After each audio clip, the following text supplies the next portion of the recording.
Selanjutnya kami persilakan Dekan Fakultas Teknik Mesin dan Dirgantara, Profesor Dr. Insinyur Tata Cipta Dirgantara MT, untuk membacakan riwayat hidup Profesor Dr. Insinyur Bagus Budiwantoro.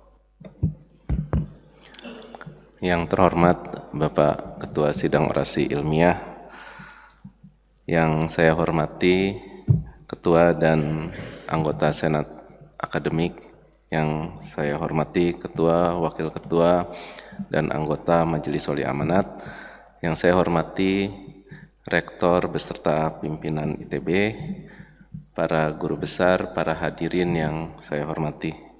Izinkan saya membacakan riwayat hidup Profesor Dr. Insinyur Bagus Budiwantoro. Profesor Bagus Budiwantoro mengemban amanah sebagai guru besar sejak 1 Desember 2020. Beliau menamatkan pendidikan sarjana teknik mesin di ITB pada tahun 1980, dilanjutkan dengan S2 teknik mesin di École Centrale de Lyon, Prancis tahun 1987. Pendidikan doktornya diselesaikan juga di École Centrale de Lyon pada tahun 1990. Kemudian Profesor Bagus Budiwantoro sempat juga melaksanakan postdoctoral research dalam bidang precision mechanics di Chuo University, Jepang pada tahun 1993.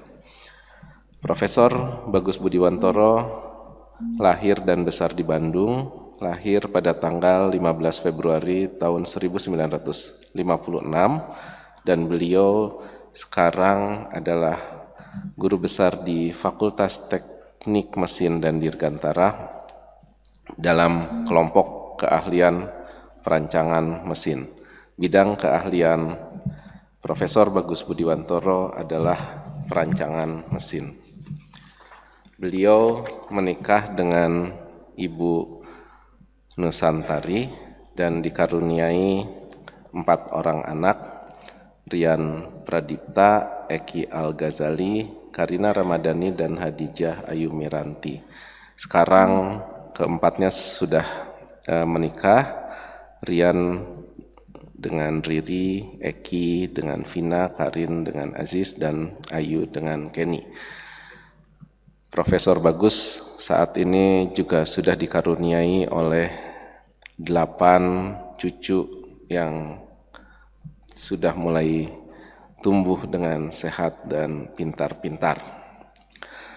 Sepanjang karirnya di ITB, beliau memulainya sebagai staf pengajar di Departemen Mesin ITB, kemudian pernah menjadi sekretaris program Magister Perkereta-apian di ITB, kemudian menjadi ketua program Magister Perkereta-apian di ITB, pernah menjadi sekretaris Satuan Unit Komersial, dan Direktur PT LAPI ITB.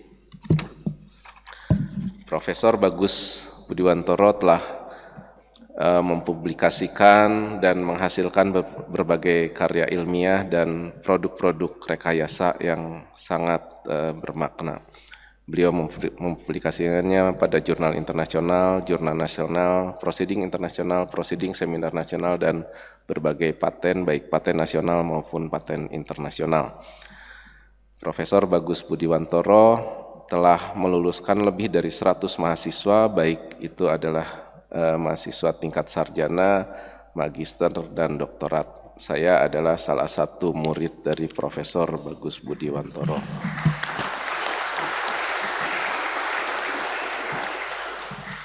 Beliau juga telah menerima berbagai penghargaan, Setia Lencana Karya Satya 10 tahun dari Presiden Republik Indonesia, Setia Lencana Karya Satya 20 tahun, Setia Lencana Karya Satya 30 tahun, penghargaan pengabdian 25 tahun ITB, penghargaan pengabdian 35 tahun ITB, dan penyaji terbaik seminar hasil penelitian kompetitif nasional. Profesor Bagus Budiwantoro adalah seorang sarjana teknik mesin yang telah menghasilkan berbagai karya-karya dalam bidang kerekayasaan yang sangat monumental.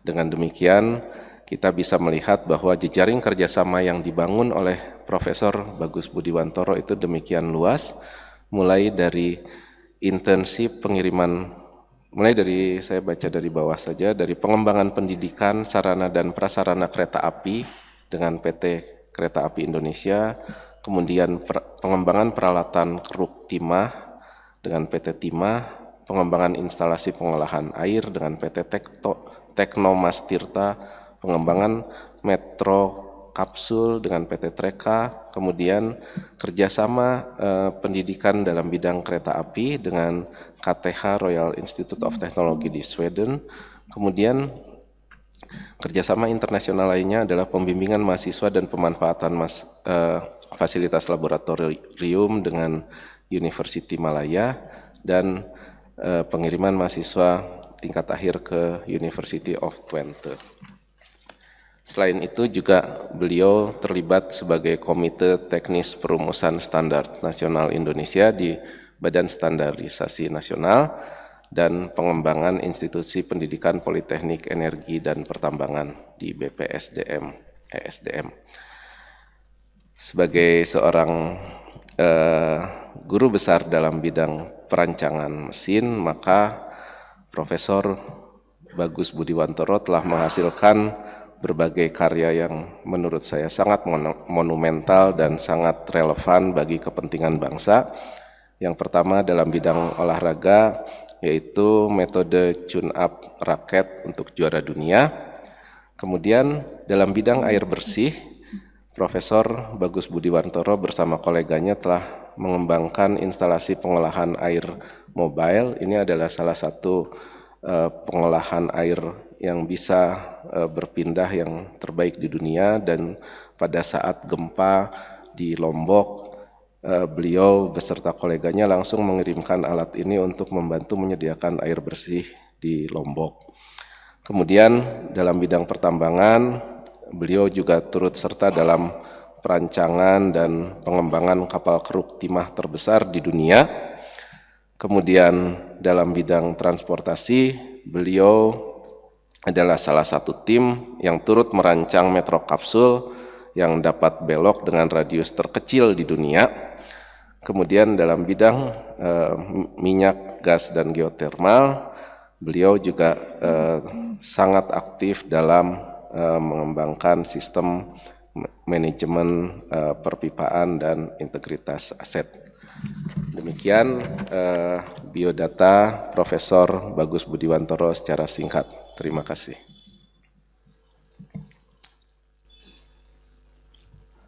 Berikutnya kami persilakan Profesor Dr. Insinyur Bagus Budiwantoro untuk menyampaikan orasi ilmiah.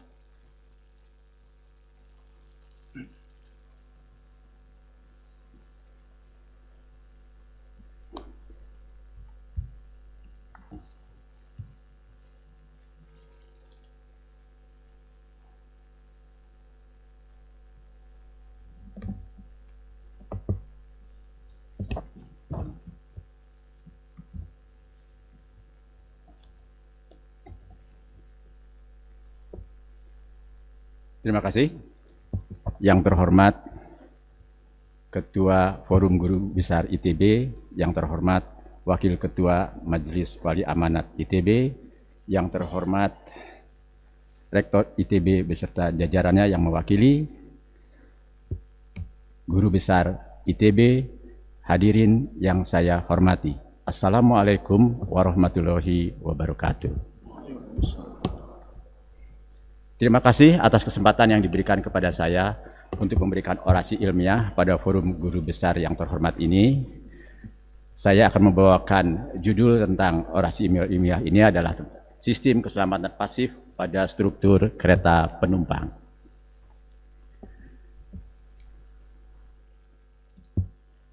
Outline dari presentasi saya dibagi atas 6 bagian. Yang pertama pendahuluan, supaya kita mengerti apa yang akan kita diskusikan. Kemudian apa yang disebut dengan crashworthiness, strategi penerapan dan pada crashworthiness pada kereta, hasilnya akan kita sampaikan juga, kemudian kata penutup dan terakhir adalah ucapan terima kasih. Ya. Kita lihat sekarang kemacetan-kemacetan yang terjadi di negara kita khususnya. Jakarta macet, Bandung juga macet, Surabaya apalagi, Denpasar apalagi. Kita ke lebih barat lagi, ada Batam, ada Medan, semua macet. Apakah ini merugikan? Ya, pasti. Bahan bakar dibakar percuma, mobil nggak jalan, tapi bahan bakar jalan terus untuk dibakar. Orang-orang yang di situ juga tidak bisa secara aktif, secara produktif melakukan kegiatannya. Jadi produktivitas adalah turun. Persoalannya, apakah ini kita harus diamkan begitu saja? Tentu tidak jawabannya, pasti tidak. Apakah ada usaha untuk melakukan perbaikan ini? Ada. Seperti apa? Kita lihat di sini. Banyak. Contohnya misalnya di Jakarta. Ada yang namanya ganjil genap. Macet, tetap macet juga. Ya. Satu arah, di Bandung juga ada satu arah. Macet juga, tetap juga macet. Ada yang lebih modern, teknologi sinyal adaptif, ada pemantauan CCTV, pembangunan jalan baru, nggak menyusul. Macetnya tetap, pembangunannya juga nggak menyusul terhadap pertumbuhan kendaraan pribadi yang sudah ada. Nah, yang kita akan bahas sekarang adalah salah satu usulan bagaimana migrasi dari kendaraan pribadi menjadi kendaraan umum yang massal, transportasi massal. Apa misalnya? Bisa bis, bisa kereta. Wah, boro-boro mau naik bis, dicopet yang ada. Ya, artinya tidak aman, artinya tidak nyaman. Boro-boro naik kereta, ya, sekarang sudah lebih baik. Jadi kalau kita mau cerita tentang bagaimana kita mau migrasi, tentu saja ada beberapa persyaratan yang diinginkan oleh siapa? Yang diinginkan oleh kita semua. Apa itu persyaratannya? Kita lihat di sini persyaratannya. Yang pertama, kita ingin aman, kita ingin nyaman. Kalau bisa naik bisnya ber-AC. Kalau bisa naik keretanya juga ber-AC juga. Tapi di antara nyaman itu ada yang paling utama. Apa itu? Yaitu aman. Ya, sudah nyaman, sudah aman, wah enak juga gitu ya. Wah, nyaman, aman, satu lagi, kalau bisa murah dong. Ya. Nah, semua kata-kata aman, nyaman, murah, kemudian terintegrasi dengan moda yang lain, itu adalah pekerjaan engineering. Itu adalah pekerjaan yang harus kita integrasikan bersama, sehingga terciptalah suatu kendaraan yang aman, yang nyaman, yang murah, yang terintegrasi.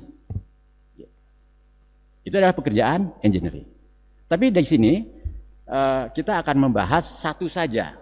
Jadi kita akan membahas saja. Kita lihat di sini yang namanya aman. Kalau nyaman kita jelas ya. Yang namanya nyaman ber-AC dong. Yang namanya nyaman kursinya juga empuk. Suspensinya juga empuk. Misalnya seperti itu. Tapi kalau yang namanya aman, itu seperti apa? Gitu. Tentu saja, jiwa ada kriterianya. Seperti itu. Nah, ya.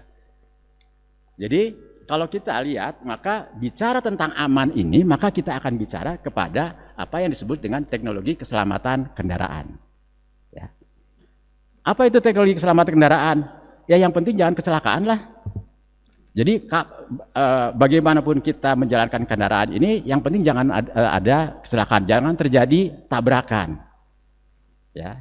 Nah, kalaupun terjadi tabrakan, maka yang diharapkan kita nggak apa-apa, kita nggak cedera, kita nggak mengalami hal-hal yang tidak kita inginkan. Jadi yang pertama itu adalah jangan terjadi tabrakan. Yang kedua, kalau terjadi tabrakan juga harus aman.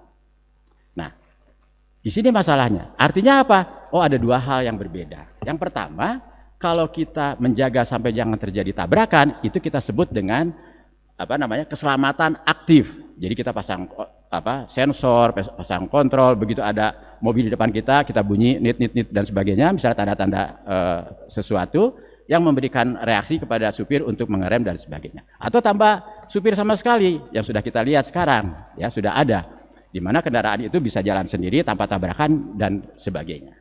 Nah, kalau keselamatan yang kedua, di samping keselamatan aktif, kita akan masuk kepada yang namanya keselamatan pasif. Apa itu keselamatan pasif? Ya kita rancang dong, kendaraan kita itu kalau sampai terjadi tabrakan, kitanya selamat. Nah, yang kita akan bahas ini, yang kita akan bahas sekarang itu adalah keselamatan pasif. Jadi sesuai dengan judulnya kira-kira seperti itu. Mudah-mudahan pendahuluan ini bisa kita mengerti, kita akan mau menuju ke mana. Berikutnya, masalahnya ini faktanya. Ya. Faktanya kalau terjadi tabrakan, ini faktanya. Faktanya apa? Ini kita lihat di sini nih misalnya. Yang rusak ini malah di daerah penumpang. Padahal kita tadi sepakat kan bahwa kalau sampai terjadi tabrakan penumpangnya harus selamat. Tapi ini yang rusak di mana? Yang rusak di daerah penumpangnya. Yang rusak di mana? Di daerah penumpangnya. Ya, gitu. Seperti itu. Jadi akibat dari tabrakan ini, akibat dari kecelakaan ini faktanya adalah yang pertama itu ada yang disebut dengan akibat primer, yaitu strukturnya rusak. Tapi kalau yang kita desain nanti, yang sudah kita desain karena barangnya sudah jadi, sudah dijual, itu adalah kalau sampai terjadi tabrakan, yang rusak bukan daerah penumpang. Ya, itu yang akibat primernya penumpangnya juga cedera, itu adalah akibat tabrakan. Akibat sekundernya, nah, oke, ruangan penumpang itu tidak rusak, ya. Tapi Bapak tahu kan, kalau Bapak naik mobil tiba-tiba ngerem kan Bapak condong ke depan ya. Jadi kalau salah ngeremnya tiba-tiba maka mungkin kita juga akan terbentur kepada dashboard di depan kita atau kursi di depan kita. Ya, jadi ada kemungkinan kita cedera karena atau meninggal terbentur dengan benda-benda yang ada di dalam kereta tersebut, yang ada di dalam kendaraan kita. Seperti itu. Ya. Oke. Nah, apa yang kita rancang, itulah yang disebut dengan crashworthiness, yaitu kita merancang atau membuat kemampuan suatu struktur dalam melindungi keselamatan penumpang ketika terjadi tabrakan. Jadi impact terhadap tabrakan terjadi seperti itu. Nah, ini kita detail dulu sedikit di sini, ya. Saya bawa mahasiswa. Jadi kalau mahasiswa itu ngerti, harusnya ibu bapak juga ngerti, ya. Jadi makanya saya sengaja undang mahasiswa salah satu. Jadi saya akan tanya, dia ngerti nggak? Kalau ngerti ya udah kita ngerti, kita lanjut. Tapi kalau enggak, kita sampai jam 1 mungkin kita bahas di sini ya. Oke, kita lihat. Jadi yang kita rancang ini adalah kereta penumpang yang daerah penumpangnya nggak boleh rusak. Pada saat tabrakan apa yang terjadi? Dia mengalami energi tabrakan yang dibebankan terhadap kereta ini. Gaya yang dibebankan terhadap kereta penumpang ini. Kalau gaya seluruhnya ini, seluruh energi tabrakan ini ditanggung oleh kereta struktur penumpang ini, dia mengalami seperti ini. Ya. Nah, kalau gitu jangan energinya jangan segini deh, gayanya juga jangan segini deh. Memangnya kalau tabrakan kita bisa ngatur, gayanya yang lain buang ke sana ya, yang ini boleh ke sini gitu kan, nggak bisa juga ya. Jadi kita rancang apa? Kita rancang yang namanya crash zone area. Jadi daerah yang boleh rusak. Di mana itu daerah boleh rusak? Kalau Bapak Ibu pernah di bordes kereta, Bapak Ibu pernah ke WC, ke toilet, ya, itulah sebetulnya dirancang. Sekarang itu dirancang untuk daerah yang mudah rusak. Jadi tidak sekokoh, maaf.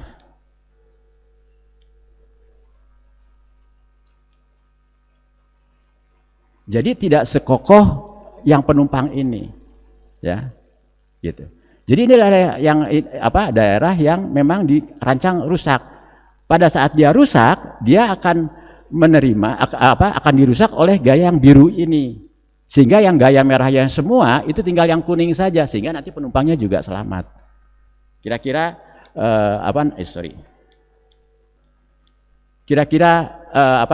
itu idenya. Ngerti ya, Dek ya? Oh, dia udah ngerti. Berarti Ibu Bapak juga ngerti ya. Kira-kira gini, Pak, ya. Jadi kalau ini ini adalah apa namanya, struktur kereta penumpang ini kan kuat sekali, Pak. Nah, di daerah yang apa namanya bordes itu dibuat sangat apa namanya ringkih sekali. Jadi kalau kita tekan, saya bukan sakti ya. Nah, kira-kira seperti ini, seringkih ini gitu kira-kira. Ya, sehingga energi sebagian yang harus diserahkan kepada penumpang ini akan diserap dulu oleh ini, yang ringan ini, ya, yang memang didesain untuk apa namanya rusak. Jadi Bapak Ibu kalau ke toilet nanti jangan lama-lama, seperlunya keluar, ya. Jadi Ibu Bapak yang ke toilet suka ngerokok dan sebagainya jangan dilakukan di kereta api, ya. Itu ini, ya, seperti itu. Oke.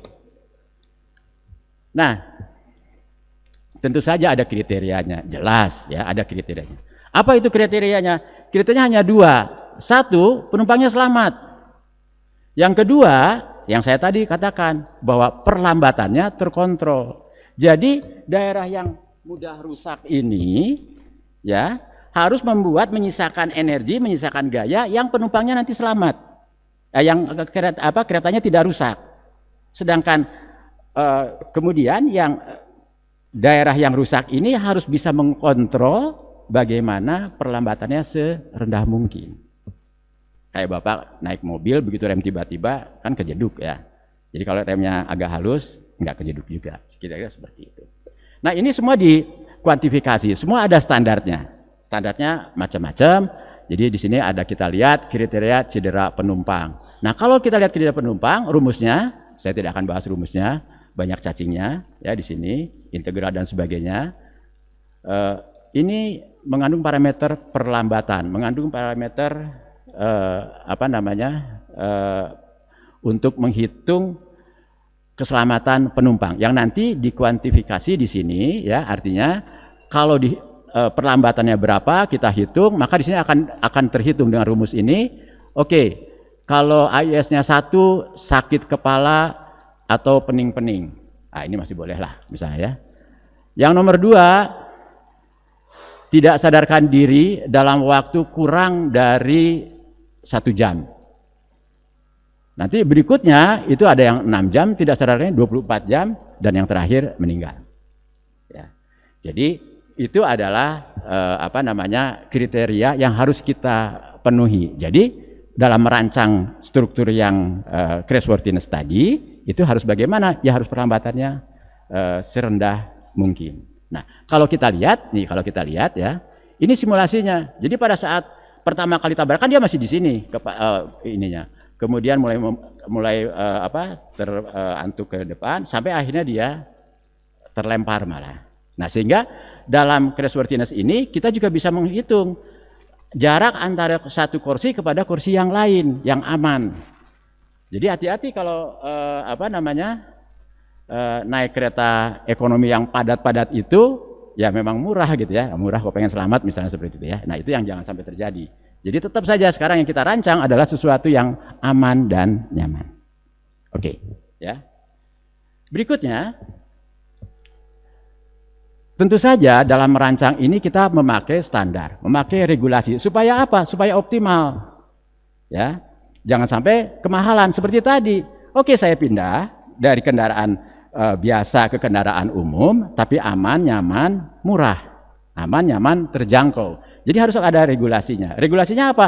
Ada regulasi pemerintah, ada regulasi yang memang sudah dipakai, ada juga SNI yang sudah mengadop regulasi yang dari luar negeri, tapi sudah kita sesuaikan dengan kemampuan industri kereta api yang ada di Indonesia.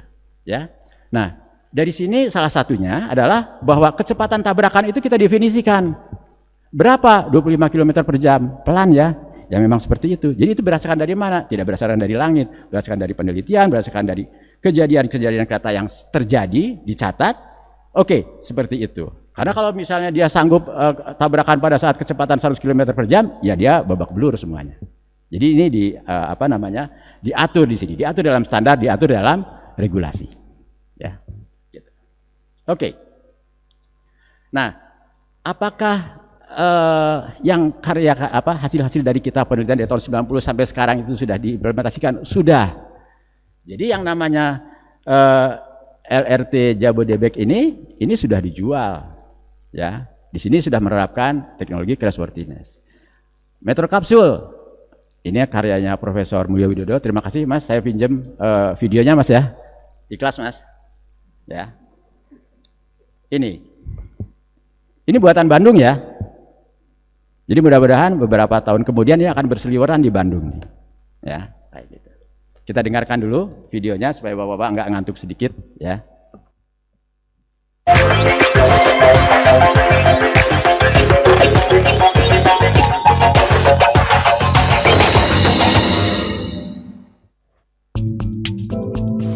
Metro Kapsul, sebuah moda transportasi publik perkotaan Indonesia. Jadi ini Metro Kapsul ini merupakan hasil karya anak bangsa, ini ada baik dari Bang. desain, Kita punya track konstruksi sendiri. hingga sistem Kita pengoperasiannya. kira-kira Metro Kapsul didesain secara khusus untuk memberikan solusi transportasi massal di area perkotaan yang telah terlanjur berkembang, di mana tidak memiliki jalan-jalan lebar untuk memberikan ruang untuk penambahan transportasi publik. Metro Kapsul memungkinkan untuk melakukan manuver dengan radius putar minimal 15 meter. Ini yang saya maksud. Jadi manuver 15 Metro meter Kapsul itu sangat ramah lingkungan Bapak, karena Ibu menggunakan boleh tenaga beli. listrik. saya rasa jarang Menggunakan sekali. 4 buah motor listrik, Kalau gedung Metro sudah Kapsul dibuat, dapat mengangkut maka kita 50 bisa bangun, penumpang sekali ya, jalan tanpa harus dengan kecepatan maksimum memerlukan lahan yang 80 lebih km besar per lagi. jam. Itu idenya.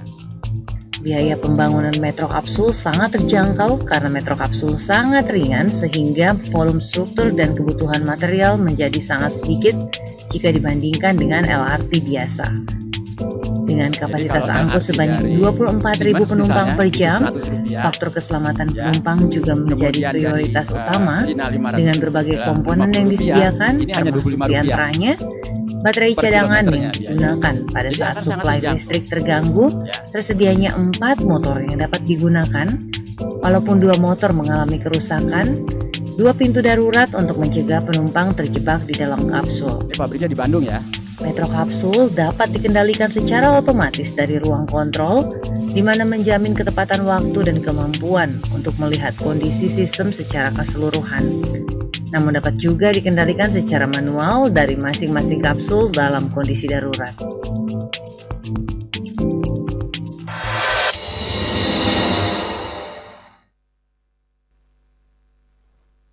Satu lagi persembahan terbaik karya anak bangsa, Metro Kapsul. Didesain khusus untuk menampung 24.000 penumpang per jamnya, tidak hanya memperhatikan dari sisi aman dan nyaman saja, tetapi juga sangat ramah lingkungan.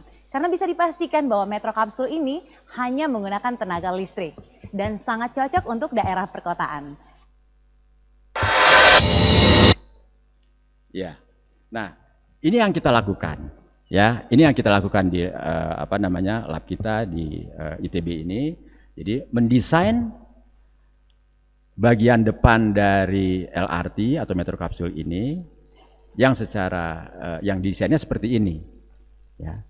Nah, persoalannya adalah bahwa di samping ini harus aman, harus nyaman, harus memberikan impact terhadap penumpang selamat dan sebagainya.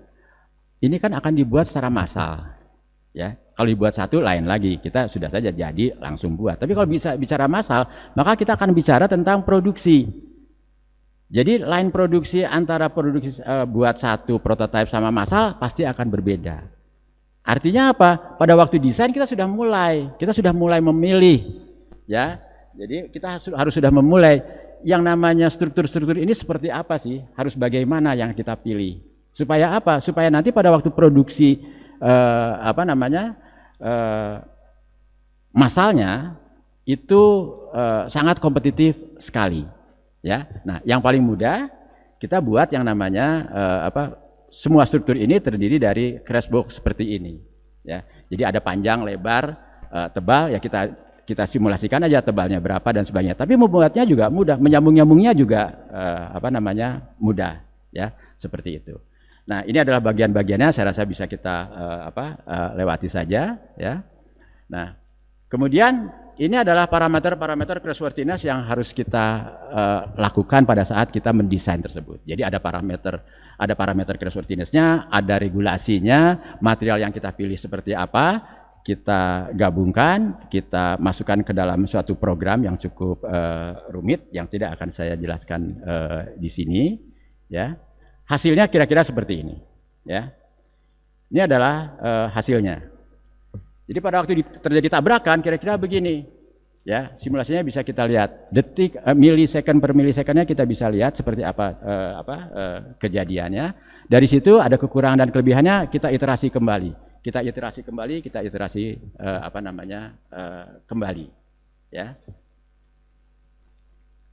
Oke, ini adalah tadi desain yang pertama kali, ini desain yang sudah kelima kali kalau tidak salah. Ini juga sama, kita lihat dari sudut yang lain supaya lebih mudah melihatnya. Nah, yang penting daerah sini itu tidak rusak nih, karena dari sini ke sana, ke sebelah sana itu adalah daerah area penumpang itu, ya kira-kira seperti itu. Oke, nah ini mau pamer aja bahwa pekerjaannya susah. Jadi kalau saya tanya ke mahasiswa saya juga dia nggak ngerti juga sekarang. Kalau saya jelaskan juga nggak fair juga gitu ya. Masa saya menjelaskan ini dalam waktu 5 menit, padahal saya sendiri belajarnya 2-3 tahun, kan nggak fair ya. Jadi kita lewati saja ya. Bahwa ini susah, iya. Ada persamaan matematiknya, iya. Biar nanti ada Pak Edi, profesor matematik saya, ini biar dialah yang susah gitu ya. Kita bagian yang senang-senangnya saja ya. Jadi di sini ada yang namanya artificial neural network. Kita buat persamaan fundamental equation-nya seperti apa. Udah pulang lah, nggak usah diikuti. Oke. Ini juga pada saat kita desain optimisasinya, di sini ada Pak Wayan, ahli optimisasi, ya. Bagaimana kita mengoptimisasi usulan-usulan struktur kita ini, ya. Kemudian, ini kan, wah udah nggak enak dilihat lah ya. Ada sigma, ada V, wah nggak enak lah. Udah kita lewati aja. Oke. Pada saat ini, per hari ini, Ibu Bapak yang saya hormati, produksi motor itu kira-kira 16.000 motor per hari. Ya, jadi kalau sebulan berapa? 480.000 kan? Kalau setahun berapa? 5 juta, Ibu Bapak. Jadi makin macet, nggak kekejar. Bangun jalan nggak akan kekejar. Ya. Kemudian kita akan alihkan nih ke transportasi massal yang seperti pada awal saya presentasi tadi. Transportasi massalnya sudah jadi bukan angan-angan ya. Jadi sudah jadi. Bapak lihat kalau Bapak lewat Jagorawi di atas itu adalah buatan-buatannya Pak Yunendar itu. Ya, dari Inka yang sekarang jadi dosen. Terima kasih Pak Yunendar mau jadi dosen di ITB. Ya. Jadi sudah dijual, dibeli oleh PT Kereta Api. Metro Kapsul sudah jadi juga, tinggal siapa yang mau beli. Nah, sekarang persoalannya, kalau ini sampai terjadi, ada shifting, ada perpindahan dari transportasi pribadi, motor pribadi, kendaraan pribadi ke kereta massal, apa yang akan terjadi? Produksi motornya kan turun. Produksi kendaraannya akan turun. Kalau dia turun akibatnya apa? Bisa terjadi pemutusan hubungan kerja kan di industri tersebut. Ya. Nah. Padahal satu lagi data ini, satu lagi. Lulusan SMK kita, lulusan SMA kita itu kira-kira 600.000 kalau tidak salah Bu Miri ya, mohon koreksi. Per tahun. Perguruan tinggi bisa berapa persen bisa menampungnya? Katakanlah 50%. Berarti masih ada 250.000. Itu mau dikemanakan? Lulusan perguruan tinggi juga butuh pekerjaan. Lulusan diploma 3 juga butuh pekerjaan. Ya. Nah, ini yang menurut saya tidak boleh terjadi. Kalau sampai pemerintah, kalau sampai pemangku keputusan memutuskan untuk membeli LRT, membeli kereta bis ataupun kendaraan transportasi publik itu dari luar negeri. Sudah kita terjadi pengangguran, kita malah menyumbang tenaga kerja yang ada di luar sana, ya. Sementara lulusan kita SMA, diploma ini nganggur. Jadi nggak boleh terjadi, ya, seperti itu. Jadi kalau kita mau pindah ke sana, apapun harus diputuskan buatan dalam negeri. Kita udah bisa buat pesawat terbang, ya ini masih di darat, masih kita ragu terhadap kemampuan itu, kan nggak lucu namanya, ya, seperti itu. Jadi closing remark saya, kata penutup saya. Jadi yang namanya cinta NKRI itu bukan saling menghujat, bukan saling memfitnah.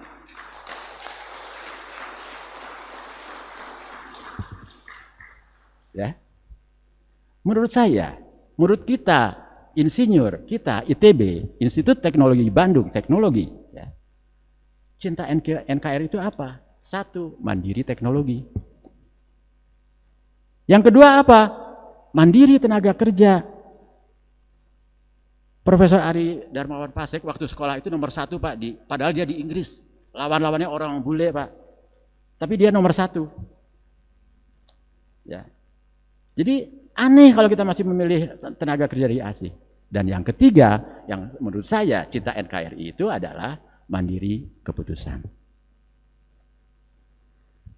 Oke.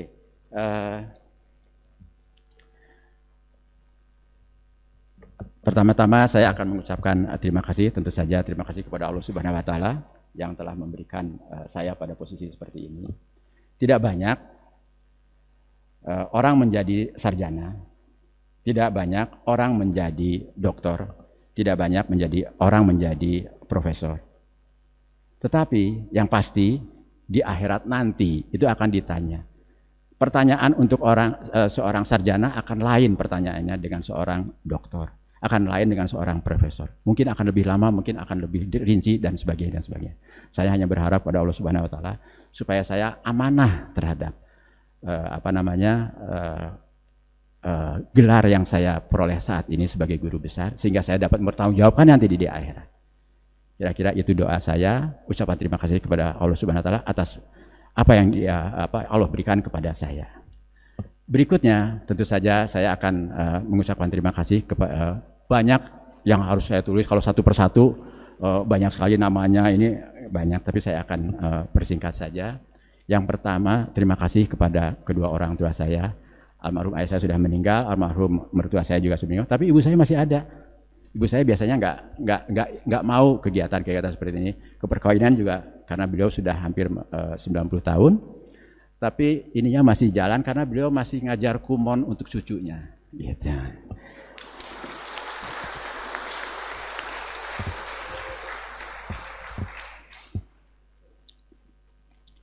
Terima kasih Mi mau hadir, Ibu Siti Kadaria, ya ibu saya. Beliau sebetulnya nggak pakai kursi roda, hanya karena ada tangga dan sebagainya terpaksa kursi roda. Saya bilang tawarin itu nggak mau, ya udah terima kasih. Terima kasih Mami ya. Nah berikutnya tentu saja kepada istri saya yang selalu mendampingi saya, Ibu Nusantari. Berdiri dong, Om. Berdiri dong.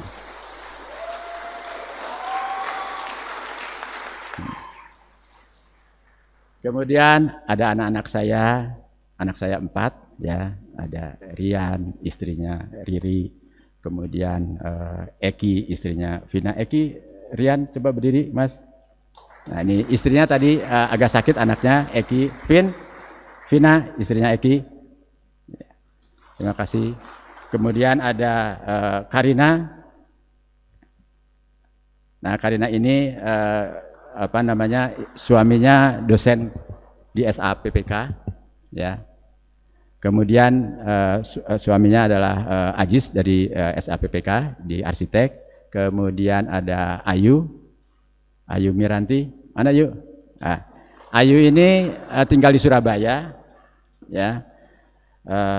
Dia khusus datang ke sini tadi pagi, kemudian sore mau pulang lagi karena anaknya di sana nggak bisa sama suaminya, jadi nanti kembali lagi. Nuhun ya, yuk. Ya, yang berikutnya tentu saja saya ucapkan terima kasih kepada Forum Guru Besar ITB, ya beserta jajarannya, Rektor ITB beserta jajarannya, pimpinan dan anggota Senat akademik, Dekan Fakultas Teknik Mesin dan Dirgantara Pak Tata dan beserta jajarannya, teman-teman sejawat, dosen dan sivitas akademia di FTMD dan ITB, semua guru formal dan non formal saya yang tidak bisa saya sebutkan satu persatu, yang selalu memberikan ilmu dan pengetahuan kepada saya yang tanpa pamrih. Rekan sejawat yang selalu memberikan yang terbaik bagi kemajuan bangsa, rekan-rekan di industri, ada dari Bangka, dari Timah, Pak Didi, nuhun pisan, terima kasih Pak Didi, ini alumni mesin juga, sekarang juragannya di Timah. Ada Pak Larigan, bekas juragan di Timah, terima kasih juga. Pak Larigan ini seorang sarjana teknik mesin, dia bisa merancang apa saja, kecuali tangga ke langit dia yang nggak bisa. Yang lainnya dia bisa. Terima kasih Pak Larigan kehadirannya. Pak Tony Hermawan, ini juragan saya di sawit, kita banyak sekali ini. Ada Pak Haryo yang kita kembangkan sama, terima kasih Pak Haryo untuk kehadirannya. Dan banyak sekali teman-teman saya di sini, ya, rekan-rekan alumni. Nah, saya undang banyak nih alumni. Ada alumni SD, ada alumni SMP, ada alumni SMA 3, ada alumni ITB 75, SMA 3 yang terutama yang terbanyak. Dia juga agak aneh, kok bisa ya jadi dosen katanya, seperti itu komentarnya. Terima kasih Mbak Penny, Mbak Utet, Roy, Ine, Asih, alumni TK, Pak Mas Adegapa, terus Mas Yanto, Aceh. Jadi kalau Anda ke Lombok mau nginep, saya punya ini villa di sana, punyanya Mas Aceh Tandeli. Ada Dida juga dari ini, Mas Aguston. Kalau mau main golf di Dago boleh gratis, ada Mas Aguston. Jadi itulah gunanya banyak teman, ya. Dan semua pihak yang tidak bisa saya sebutkan namanya satu persatu, terima kasih atas dukungan dan doa yang diberikan. Semoga Allah Subhanahu wa taala membalasnya dengan kebaikan yang lebih baik. Amin ya rabbal alamin.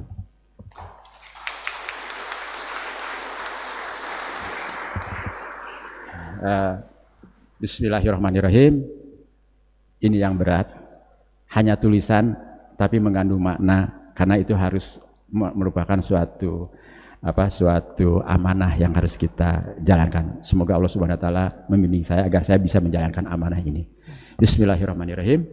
Dalam mengemban amanah sebagai guru besar Institut Teknologi Bandung, saya akan menjaga kehormatan guru besar dengan selalu meningkatkan kompetensi keilmuan, membangun lingkungan masyarakat keilmuan saya, serta memberikan keteladanan dan manfaat atas keberadaan saya. Untuk itu, saya akan memegang teguh janji dan ucapan saya mempertahankan integritas dengan menjaga kejujuran, kepercayaan, kebijaksanaan, keadilan, saling menghormati, bertanggung jawab, dan menjaga nilai-nilai ITB dan masyarakat. Semoga Allah Subhanahu wa taala, Tuhan yang Maha Esa, selalu memberikan petunjuk dan lindungan kepada saya. Bandung 20 Agustus 2022, Profesor Bagus Budiwantoro. Wassalamualaikum warahmatullahi wabarakatuh.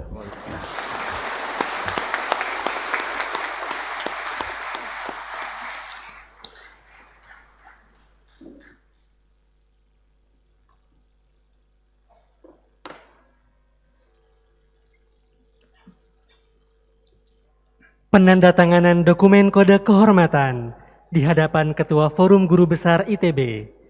Kami silakan kepada Profesor Wahyu Sri Gutomo, Profesor Delik Hudalah, dan Profesor Bagus Budiwantoro untuk menempati tempat di depan panggung.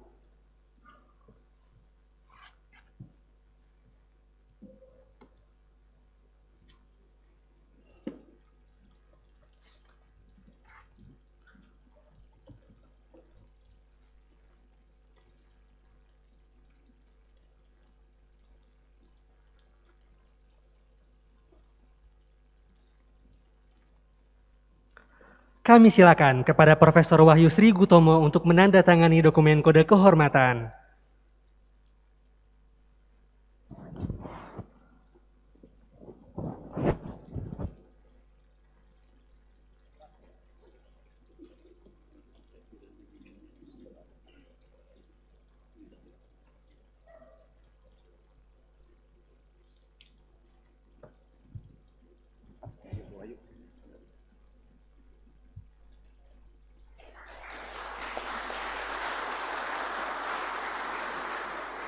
Selanjutnya, kami silakan kepada Profesor Delik Hudala untuk menandatangani dokumen kode kehormatan.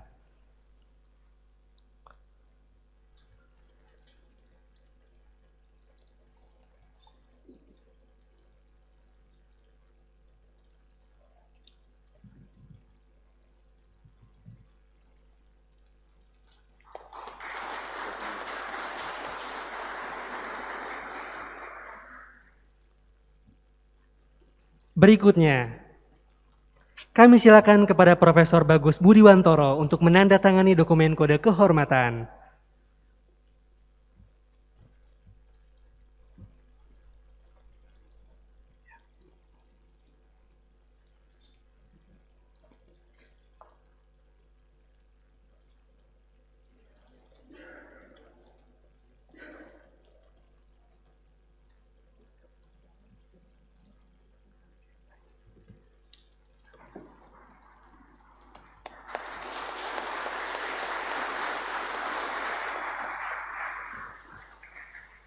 Kepada Profesor Wahyu Sri Gutomo, Profesor Delik Hudala, dan Profesor Bagus Budiwantoro, kami silakan untuk kembali ke tempat.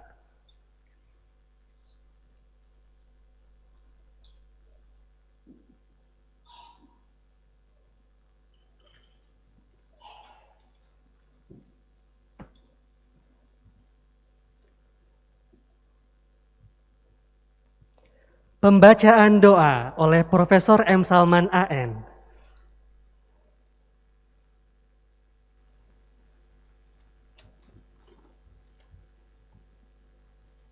Bismillahirrahmanirrahim.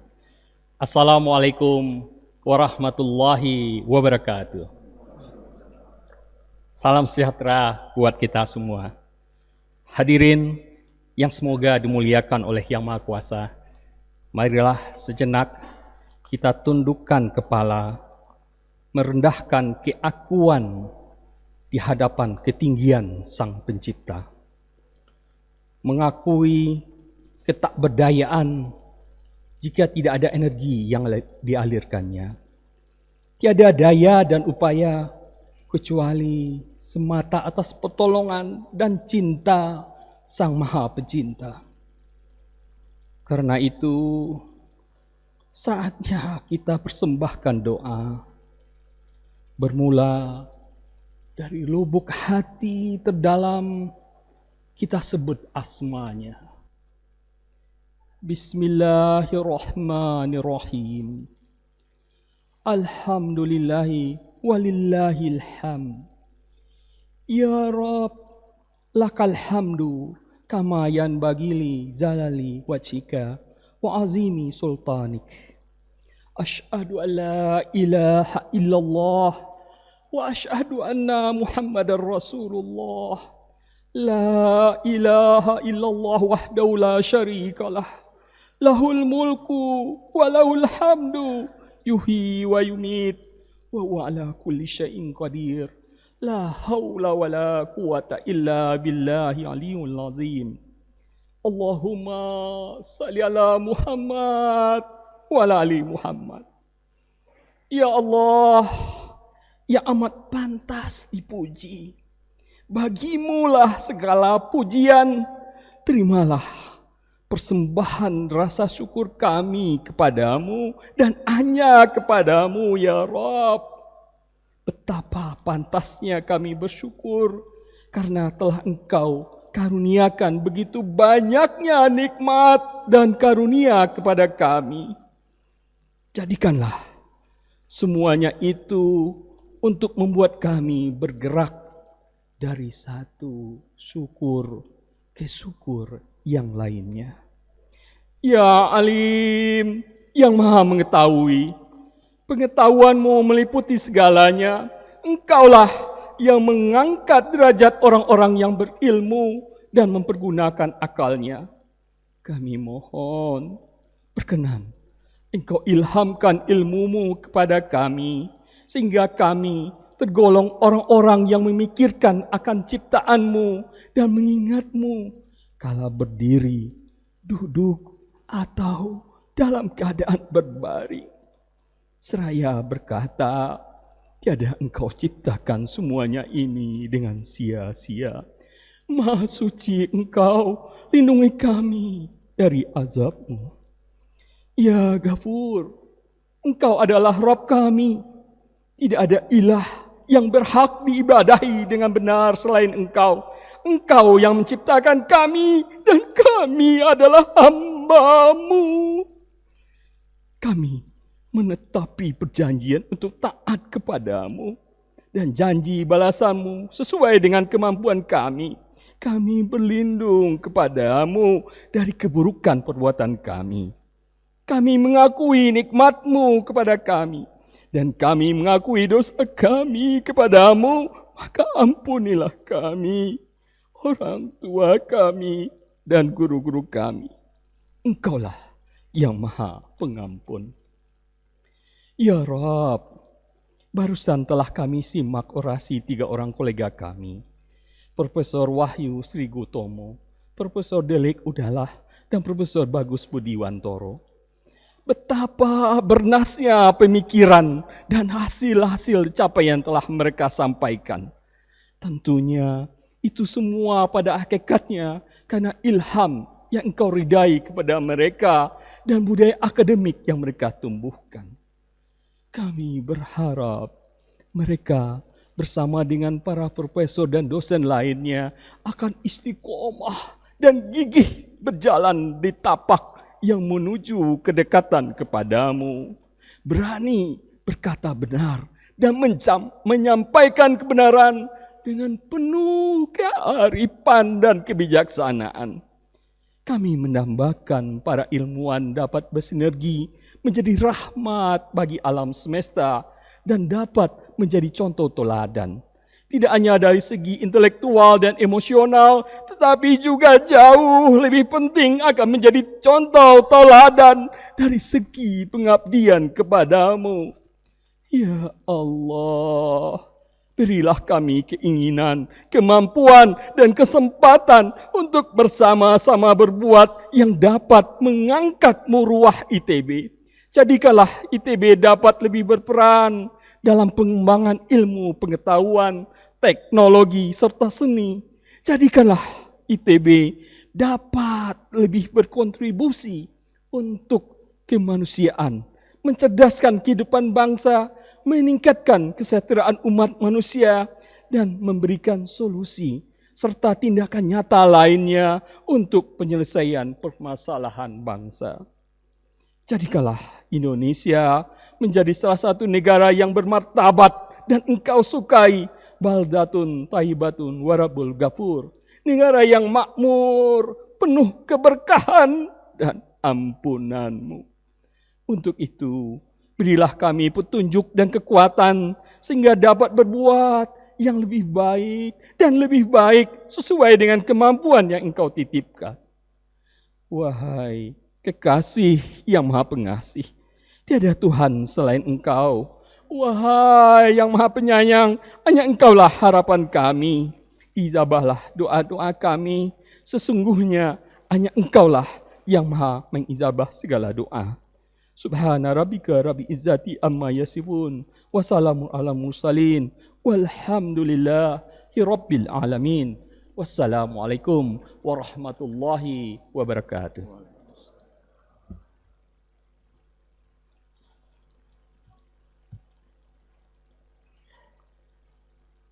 Penutupan sidang orasi ilmiah Guru Besar Institut Teknologi Bandung oleh Ketua Forum Guru Besar Institut Teknologi Bandung.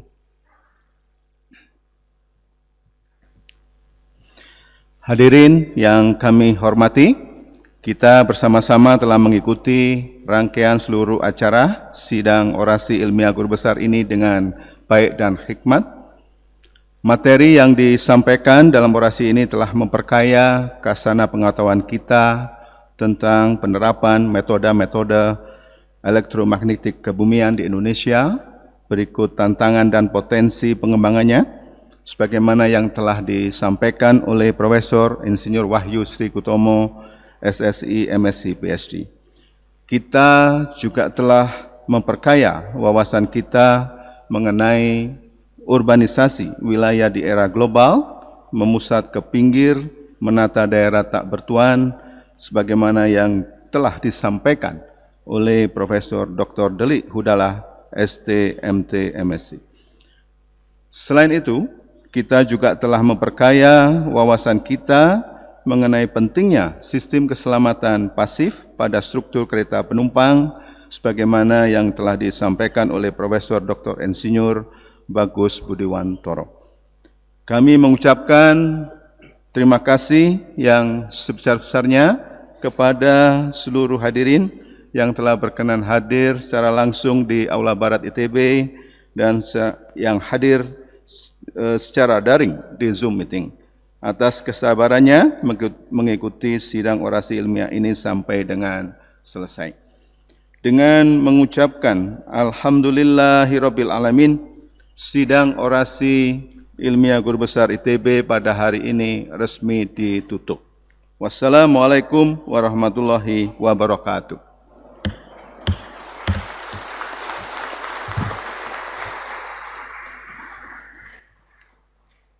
Hadirin yang kami hormati, dengan demikian, sidang orasi ilmiah Forum Guru Besar Institut Teknologi Bandung pada hari ini telah selesai.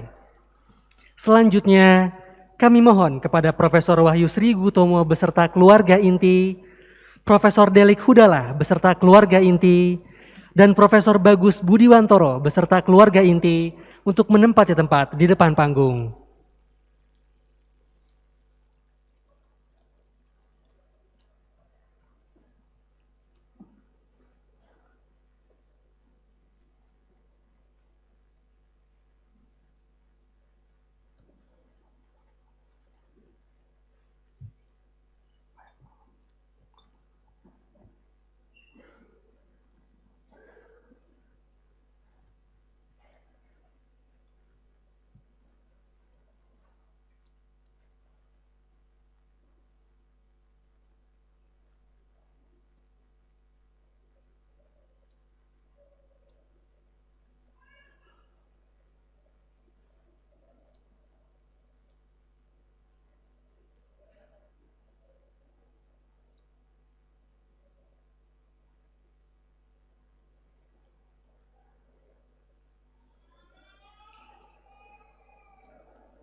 Kepada Wakil Ketua Majelis Wali Amanat, Ketua Senat Akademik, Ketua Sekretaris dan anggota Forum Guru Besar, beserta para dekan, kami silakan untuk menyampaikan ucapan selamat.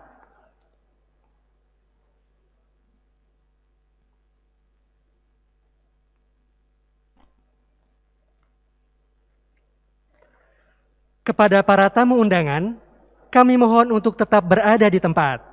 Penyampaian ucapan selamat akan dilangsungkan pada foto booth para pemberi orasi ilmiah.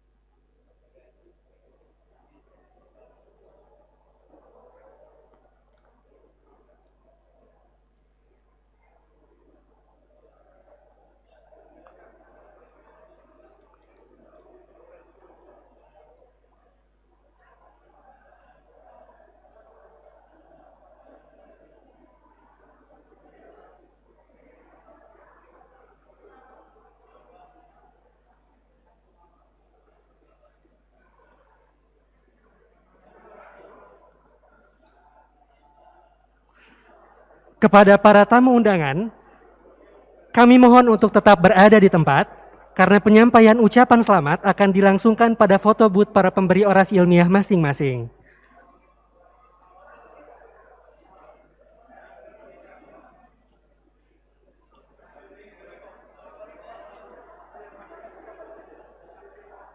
Sekali lagi kami ingatkan kepada para tamu undangan untuk berada di tempat karena penyampaian ucapan selamat akan dilangsungkan pada foto booth para pemberi orasi ilmiah masing-masing. Kami silakan kepada Profesor Wahyu Sri Gutomo beserta keluarga inti untuk menuju foto booth di sisi selatan.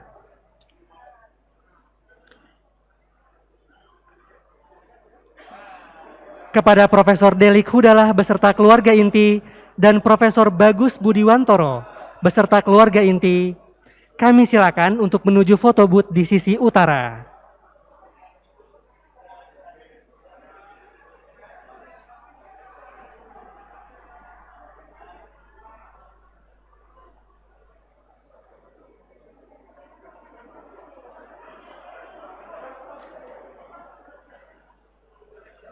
Kepada seluruh tamu undangan, kami silakan untuk menyampaikan ucapan selamat kepada Profesor Wahyu Sri Gutomo, Profesor Delik Hudalah, dan Profesor Bagus Budiwantoro. Kami mengimbau kepada hadirin di Aula Barat yang akan menyampaikan ucapan selamat, kami mohon untuk memberikan salam dengan mengatupkan kedua tangan di depan dada. Kami ucapkan terima kasih atas kehadiran dan perhatian seluruh tamu undangan yang telah hadir secara luring di Aula Barat dan secara daring melalui Zoom Meeting. Selamat siang, sampai bertemu pada sidang orasi ilmiah selanjutnya.